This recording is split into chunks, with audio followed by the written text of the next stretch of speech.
Many prefer chat apps like WeChat for texting, voice messages, group chats, video calls, and WeChat Pay, but it takes up a lot of space, often prompting you to clear data. How can you keep your important content without the constant reminders?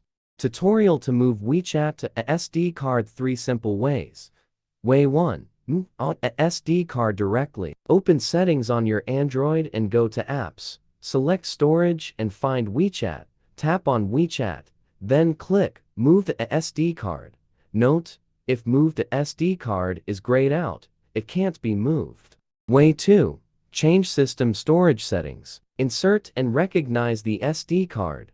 Go to Settings Storage and set it as default. In WeChat, go to Me Settings Storage, Manage Storage, and Clear Cache. New media will be saved to the SD card. Way 3. Move the WeChat media folder manually. Open a file manager on your phone.